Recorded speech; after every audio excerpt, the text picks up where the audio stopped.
Soro. Thank you very much, Honorable Speaker. Honorable Speaker, I also want to bring to the attention of this House and perhaps deliberate on the incidences, or rather something that has happened within this week, Honorable Speaker, where the Ministry of Education has issued a directive of closure of 348 boarding primary schools, Honorable Speaker. And going through the report, Honorable Speaker, is that while we appreciate the government's effort to make sure that every boarding primary school is compliant, I think the statement, or rather the directive, may have come out of a panic reaction, Honorable Speaker. Because what the ministry did is that they went after the incident that happened in Nyeri, which was very unfortunate, Honorable Speaker. The ministry sent their officers in boarding schools for inspection to confirm compliance. And then they gave directive. Some were given 3 months to comply, others a month to comply, and even others 2 weeks. But, Honorable Speaker, what is more shocking is that the ministry officials did not go back after 3 months to confirm compliance by reinspection of such schools so that they can make a decision whether to close or not. Because they decided to use the report of inspection that was done 3 months without re-inspecting, Honorable Speaker. Because there is one particular case in my constituency where, Honorable Speaker, I was appraised of an issue in a school called Metaburo Primary School, boarding school, a school that has really been in existence, Honorable Speaker, for several years. And when the officials of the school brought it to my attention on what they wanted done in the school for compliance, Honorable Speaker, we committed and invested in that school. They built a new dormitory. They did every structure that was required. But still, I saw the school on the list as having been closed because they have not inspected, Honorable Speaker. You know, looking at the education challenges, Honorable Speaker, that we are facing, the issues of CBC, the issues of grade 9, the issues of, people struggling with school fees, and then there is a holiday economic challenge. Parents are left confused on what to do when schools resume in January. You are telling them, you can now be a day scholar. One of the reasons why students go for boarding schools or to the boarding schools is because of distance and the choice of school. You cannot tell a parent who lives in Nairobi and has his kid in Nyeri boarding school that now you'll be going as a day scholar from Nyeri to Nairobi. There ought to have been a timeline, or more or less, for lack of a better word, moratorium of timeline, so that they can be able to comply gradually. We should not be making panic reactions when such incidences occur, Honorable Speaker. So I bring to the attention of this House so that you can deliberate and see what happens to the parents in January. And I think the chairman, I don't know whether he's here, he should actually guide us and tell us what exactly should be done, Honorable Speaker. Thank you. I should be asking you, where is the chairman? You are the whip. Yes, Farah. Mr. Speaker, I agree entirely with what the whip Osoro has said. As a matter of fact, in my constituency, they do not go to do any evaluation for one reason or the other. Maybe they use security as a reason. But they instructed the local officers, their education officers, to do it, which they did very well. Only to see now that those schools cannot be boarding schools anymore. And the whole idea of having a boarding school in a pastoral nomadic society is so that the pastoralists who move around with their animals can have their children in a boarding school so that they can access education. Mr. Speaker, in a whole, what you call a sub-county in my case, a sub-county, a whole sub-county, with 2 wards, the only 3 boarding schools we had to serve the pastoralist nomadic society in there, they have closed them now. And we don't even know where they got the information from, because the local administration, education administration, did send in there and say that these schools are compliant. The schools are compliant. So where they got this information from, nobody knows. And in any case, if you close a school in Liboi or in the Majale or in a place called Kulan, and when the parents are out there with their cows and camels, and one of them has got over 400 students, Mr. Speaker, it's a pity that the the chairman of education is not here. But that is not good. That is literally an educational catastrophe to render more than 1,000 young men and women to have no opportunity to go ahead with their education because of one reason or the other. I mean, this is a very glaring thing. We put up those boarding schools so that these students can access them. So this has got to be reversed. How they're going to reverse it, I don't know. But at least in the case of those nomadic pastoralist communities where they did not even go, and the ones that you have complied with, like Osoro is talking about his own school, they must revise it immediately and restate them as boarding schools, because that is the only way our children can access education. Ngong Johanna Ngeno. Give him the mic. Thank you, Mr. Speaker.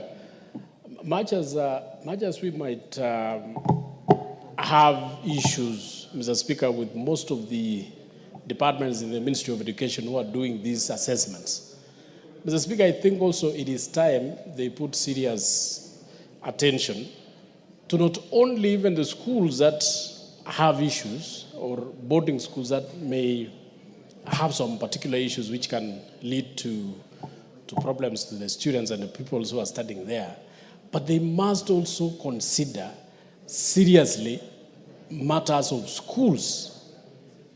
I mean, because, Mr. Speaker, there was a time when these people would create ways of approving schools to be registered based on kilometers, number of kilometers, or number of... I think, Mr. Speaker, there has to be a very good standard of doing assessment so that we do not close schools which may be because of the substandard dormitories or substandard classrooms, and yet, Mr. Speaker, the needs of the people who are in that particular area need schools, need classrooms, need dormitories. So, Mr. Speaker, I think the Ministry of Education must have a very serious assessment body. I know they normally have what we call the CASO or something of that sort, Mr. Speaker, and I think that body has to be Thank you. renewed so that it can be looking at very serious matters that make education very good. Thank you, Mr. Speaker. Ole Sunguli. Or who is that? Not Ole Sunguli?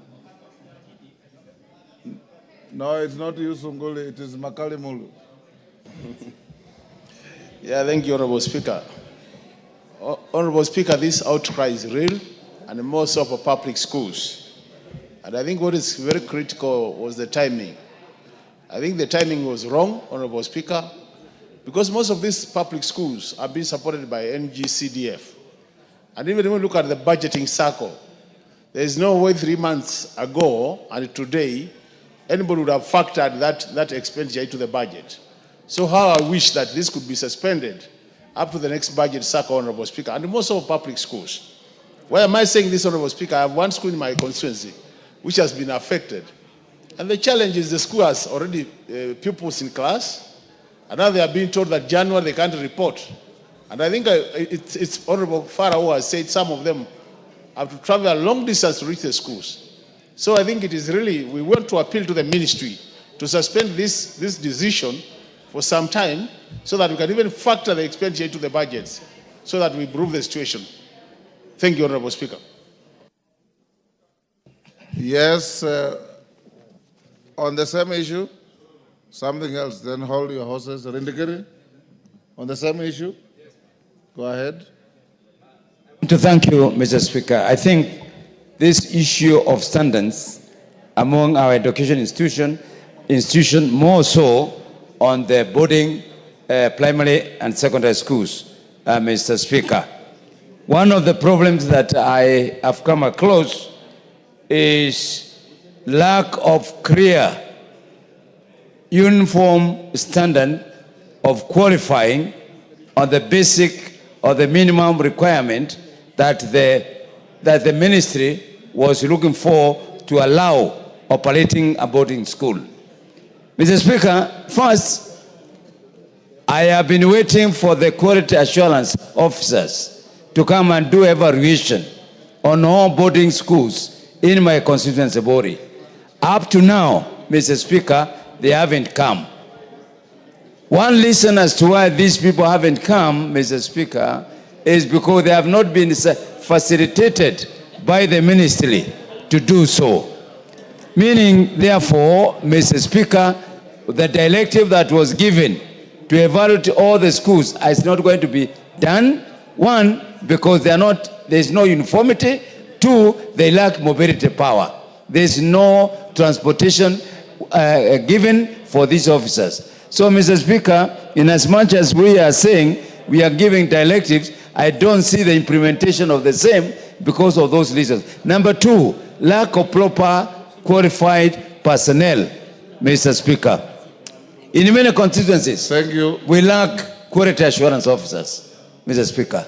They are using ministerial officials from the Ministry of Health, meaning there is a deficiency of the people who are qualified to give what they mean by standards that they need to implement. So I thank you, Mr. Speaker, but sometimes the government issue a directive which will not be implemented anyway because they are not facilitating these people to move. Thank you. Majority Leader, that issue raised by your whip is very important. Advise the Chair Education that tomorrow afternoon he should bring a statement to assure the country, one, the cogent reasons for closing such many schools, and what measures are they putting in place to mitigate the inconvenience loss that may be suffered by both the schools, the parents, and the students. So tomorrow afternoon, inform Melly to give us even a preliminary statement to assure the parents and teachers and the country on the issue. Next order. Shimba, hold on.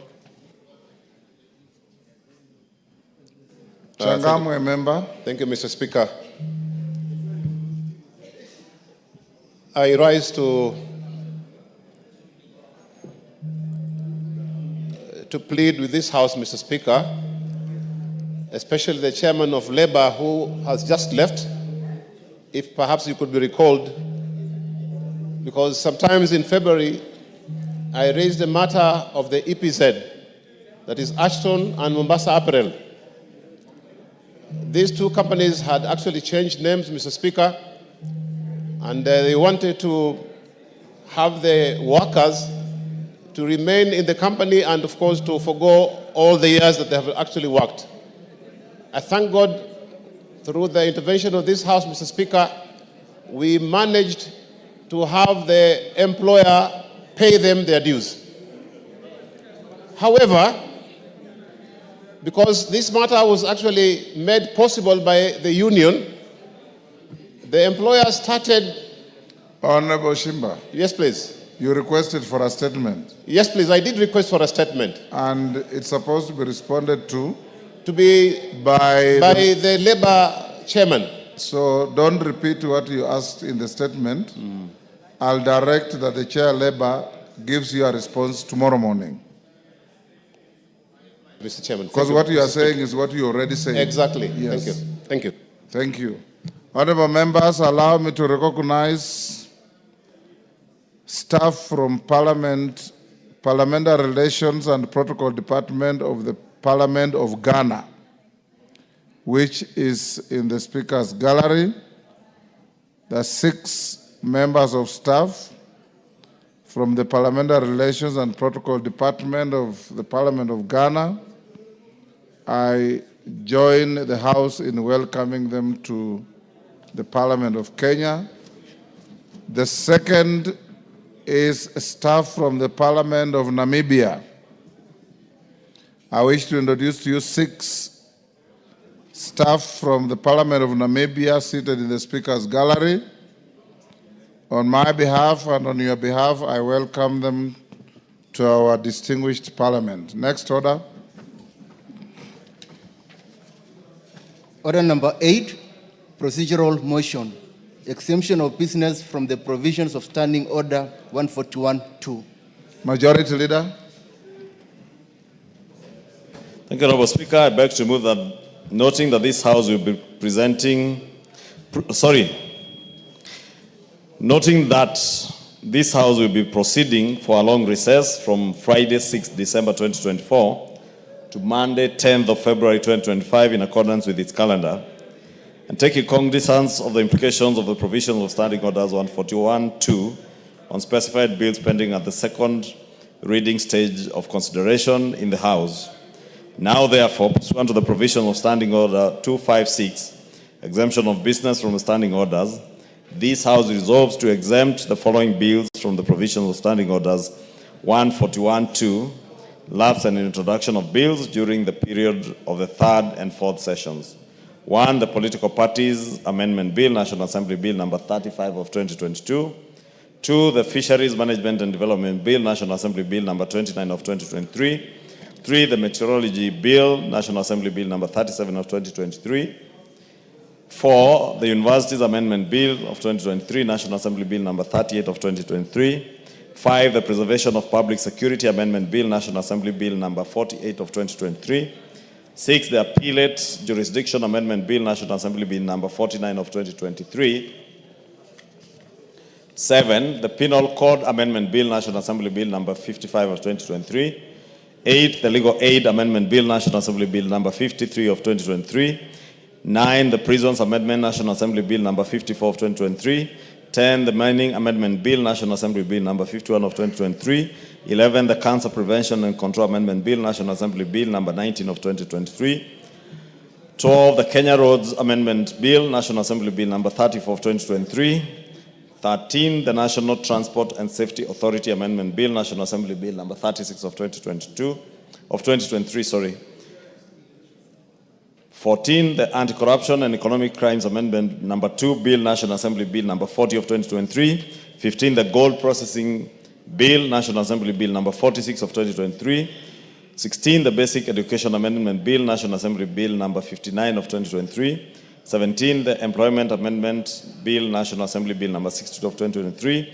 18, the Universities Amendment number 3 Bill, National Assembly Bill number 64 of 2023. And lastly, 19, the Institute of Social Work Professionals Bill, National Assembly Bill number 17 of 2023. Honorable Speaker, as I mentioned, these are procedural motion to exempt all the 19 bills from lapsing at the end of this session. And as members will notice, many of these bills that are sponsored by private members, including the bill sponsored by the Honorable Shinali, the member for Ikolomani in Kakamega County on gold processing.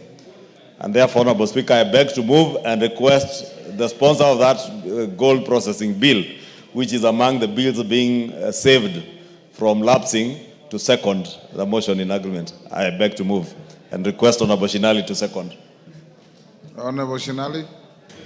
Thank you, Mr. Speaker, for giving me this chance. Thank you, Majority Leader, for moving that motion to give life to bills, Mr. Speaker, which members have taken time to research and come up with bills, Mr. Speaker.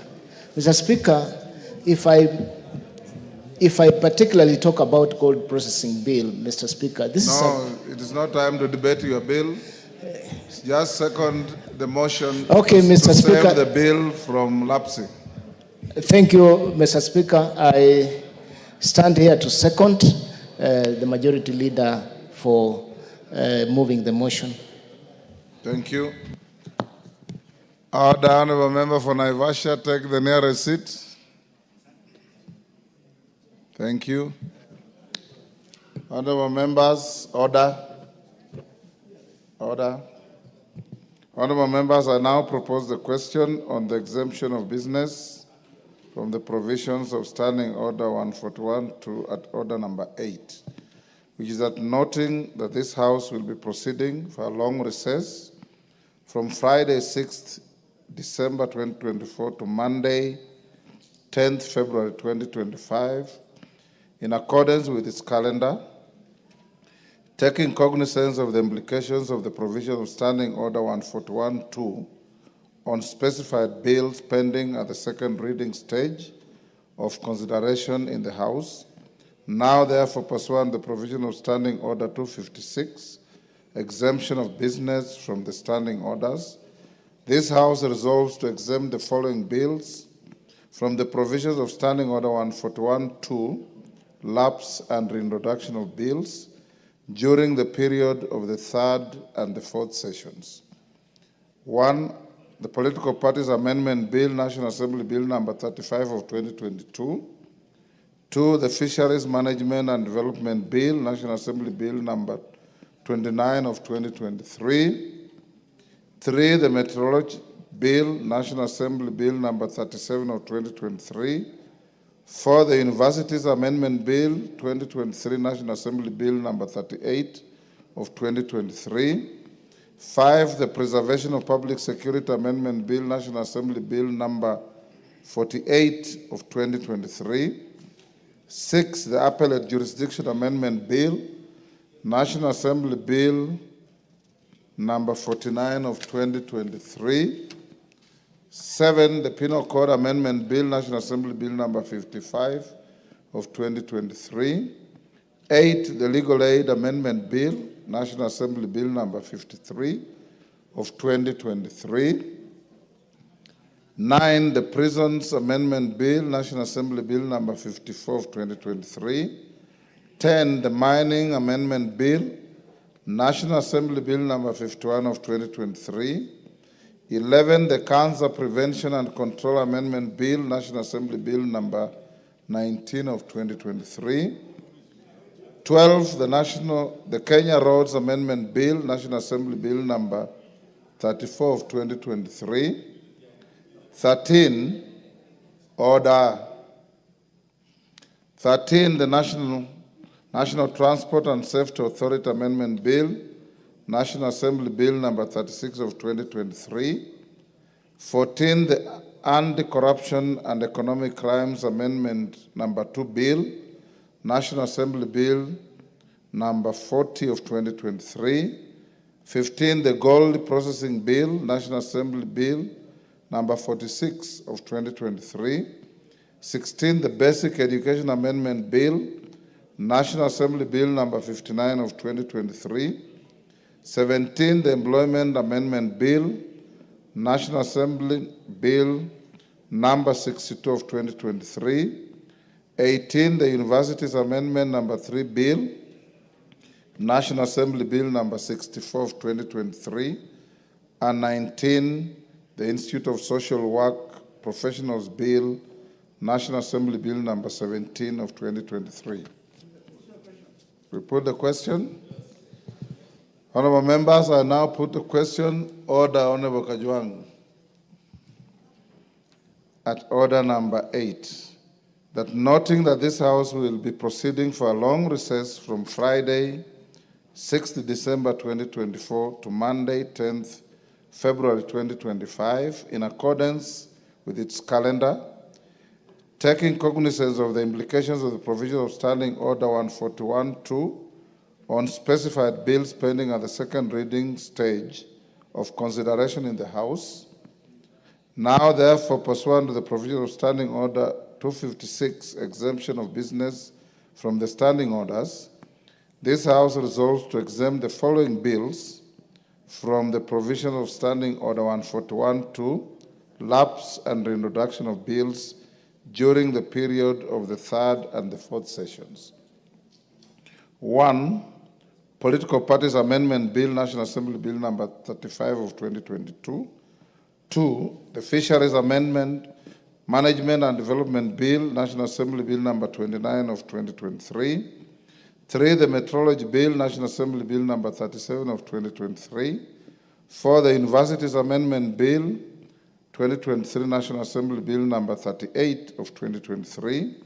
5. The Preservation of Public Security Amendment Bill, National Assembly Bill number 48 of 2023. 6. The Appellate Jurisdiction Amendment Bill, National Assembly Bill number 49 of 2023. 7. The Penal Code Amendment Bill, National Assembly Bill number 55 of 2023. 8. The Legal Aid Amendment Bill, National Assembly Bill number 53 of 2023. 9, the Prisons Amendment Bill, National Assembly Bill number 54 of 2023. 10, the Mining Amendment Bill, National Assembly Bill number 51 of 2023. 11, the Cancer Prevention and Control Amendment Bill, National Assembly Bill number 19 of 2023. 12, the Kenya Roads Amendment Bill, National Assembly Bill number 34 of 2023. 13, the National Transport and Safety Authority Amendment Bill, National Assembly Bill number 36 of 2023. 14, the Anti-Corruption and Economic Crimes Amendment number 2 Bill, National Assembly Bill number 40 of 2023. 15, the Gold Processing Bill, National Assembly Bill number 46 of 2023. 16, the Basic Education Amendment Bill, National Assembly Bill number 59 of 2023. 17, the Employment Amendment Bill, National Assembly Bill number 62 of 2023. 18, the Universities Amendment number 3 Bill, National Assembly Bill number 64 of 2023. And 19, the Institute of Social Work Professionals Bill, National Assembly Bill number 17 of 2023. As members of that opinion say aye. Aye. Will those of the contrary opinion say nay? The ayes have it. Yes, Honorable Wangwe. Give him the mic. Thank you, Honorable Speaker. Honorable Speaker, I must appreciate the Majority Leader for having considered Standing Order 141 in extension of the bills. My concern, Honorable Speaker, is Standing Order 141 is silent on the reports. Particularly myself being the chairperson of PIC, I have 3 reports on the floor. May I maybe get some clarification on what happens to my reports once the House adjourns? Thank you, Honorable Speaker.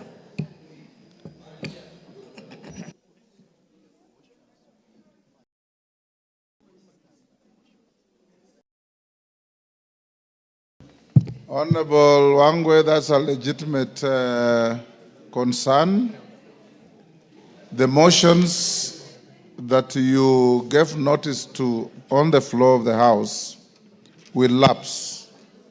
The reports remain alive.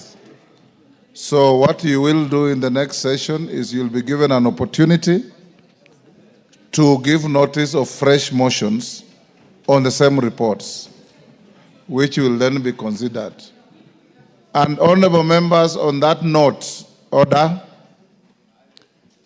I know that we have not done exemplarily well with members' bills, private members' bills, for the reason that many of you who have bills don't turn up to prosecute your bills.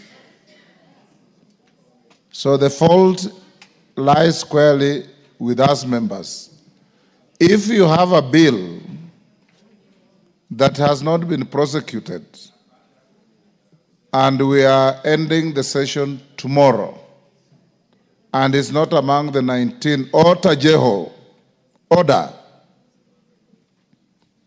When a communication is being made to the House, you listen. If you have a bill, honorable members, that stands the risk of lapsing, and is not among the 19 that have been identified and brought for exemption by the Majority Leader, check with the table office and the clerk's office so that we can save your bill in a communication and a motion that the Majority Leader may be obligated to bring tomorrow. So that when we resume, you don't go through the process again of seeking the Speaker's approval, then coming for first reading, then going to House business before your bill finds its feet on the floor. So those with bills, do so. Those with motions, you take the cue from the advice I've given to the Honorable Wangwe. Thank you. Next. Yes, Carol Omondi. Thank you very much, Right Honorable Speaker. I think I brought up this issue a few weeks ago. I think the delay is more in the processing. I have 3 bills. They have to go through Budget Committee, then they have to proceed to the departmental committees, and it's taking forever. Did I get the opportunity to appear 2 weeks ago before the budget committee, and then they are on one bill, and they've been there for what, 3-4 months? I think that there's more issues at the back end of the office than when we publish the bills. That's where we really need help. Thank you, Honorable Speaker. And going forward, Karoli, when you realize your bill is being delayed inordinately, write to Mr. Speaker so that we can be able to track the bill and make the committees to fast-track the processing. I know that they're obligated to process the bills anyway, but where there is a delay that is unreasonable, then my office will assist any member whose bill is suffering such delay. Owen Bayer.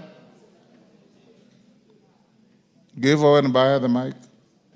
Honorable Speaker, thank you very much for raising, and Karoli Omondi for raising that. Honorable Speaker, I think you need to use your powers under Standing Order 1 to actually veto the bill, whether this must go to budget. There are certain bills that we do, and it takes really time, but it takes you 6 months before it is tabled at the budget, and yet it doesn't have any implication on budget, even at face value.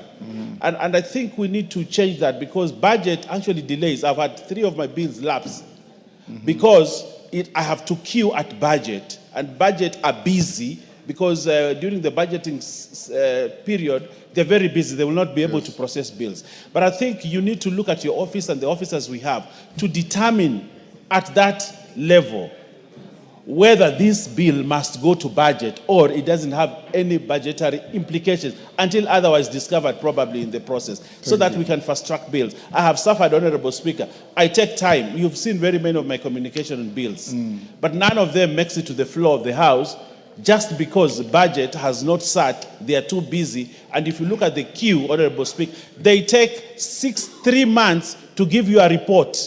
3 months to give you a report on an amendment of 4 or 5 lines. Honorable Speaker, I think you can determine that without having to take everything to budget. I think. Yes, Honorable Emase, he is not talking of the budget committee, he's talking of the budget office. I'm sure you are jumping up to defend the budget committee. It is not the budget committee is referring to. Yeah, DK. I believe, Owen, you are talking of the budget office. Yes. DK. Give DK the mic. This mic, okay. Thank you, Honorable Speaker. Mine is a bit unique. I had an amendment on the CDF Act, and I appeared through the Budget Committee. I was advised that the matter was sub judice as a result of the ruling from the court. But given that we were given that grace period of 2 years to, for the CDF to still continue and still determining what to do, I wanted your ruling on this lacuna, on actually what happened to that amendment. Should it be paused for 2 years, or should we proceed to amend? There is no lacuna, DK. The act was declared unconstitutional, but there's a saving grace of 2 years while it's in purgatory. Right? Ichungo and his team, and we're already working on it, the team of our legal caucus in the House, co-chaired by Honorable Chepkonga and Otienda Molo, with Osoro and group in the team, Kaluma, all the lawyers, are already working on a constitutional amendment and a possible redrafting of the bill. There is also an appeal preferred against the judgment of the court, but we don't have a stay to validate the annulled act. As it stands, the act was declared unconstitutional. The saving grace is only when the judgment will become effective. So you can't amend a non-existent act. So your bill collapses on that ground alone.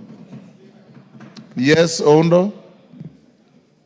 Speaker, thank you for the guidance and also thank you, Majority Leader. Honorable Speaker, I know it could be provided for in some part of the standing order, but probably just to put the records right. There are a number of bills we have managed to process up to the question being put after the second reading. I suppose they are not affected by that particular standing order. And secondly, Honorable Speaker, on the issue Honorable Baya has raised, probably needs to put it also in context. Bills also delay so much in the Budget and Appropriation Committee. That's the fact of the matter, Honorable Speaker.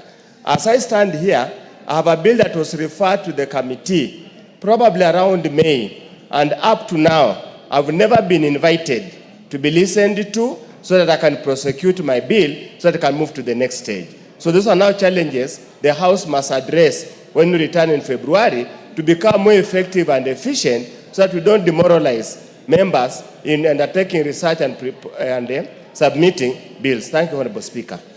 Thank you. What I'll do, Honorable Oundo, and those with your situation, from next session, I'll give clear direction on how long a bill should stay in any committee, so that the committees can be obligated to finish up with bills. There are some committees that are very efficient. Bills don't last there for more than 2-3 weeks. There are others that keep bills for up to a year. So I'll give general direction so that the Majority Leader and his team can be able to help police the committees to do their work quickly and efficiently. Thank you. Next order. Order number 9, motion.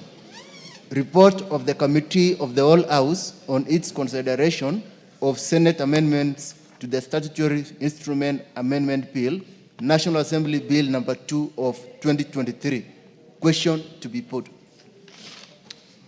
Members on their feet, take your seats. Take your seats. DK, take your seat. These days you are very mobile in the House. Honorable members, I will now put the question at order number 10.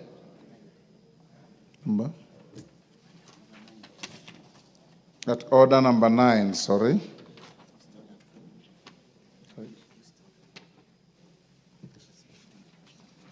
Which is that this House do agree with the report of the Committee of the Whole House on its consideration of Senate amendments, the Statutory Instruments Amendment Bill, National Assembly Bill number 2 of 2023. As members of that opinion say aye. Aye. Will those of the contrary opinion say nay? The ayes have it. Next order. Order number 10, motion. Report of the Committee of the Whole House on its consideration of the Tax Procedures Amendment, number 2 Bill, National Assembly Bill number 46 of 2024. Question to be put in third reading. Order, members on their feet, take your seats.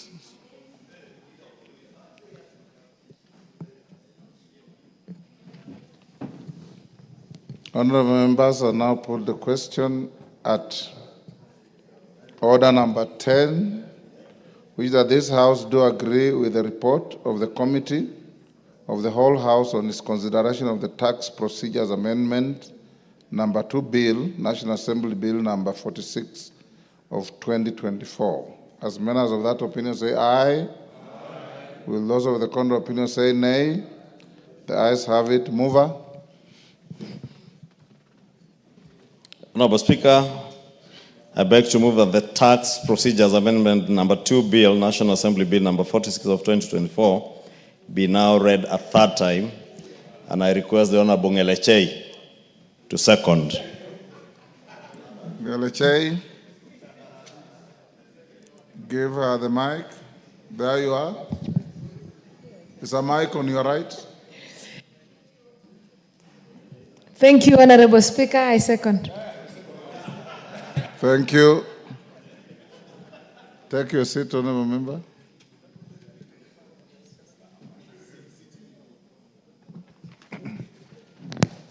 Honorable members, I now propose the question that the Tax Procedures Amendment number 2 Bill, National Assembly Bill number 46 of 2024, be now read a third time. I pose the question, and I ascertain, honorable members, that we have quorum to cast this vote. I now put the question that the Tax Procedures Amendment number 2 Bill, National Assembly Bill number 46 of 2024 be now read a third time. As many as of that opinion say aye.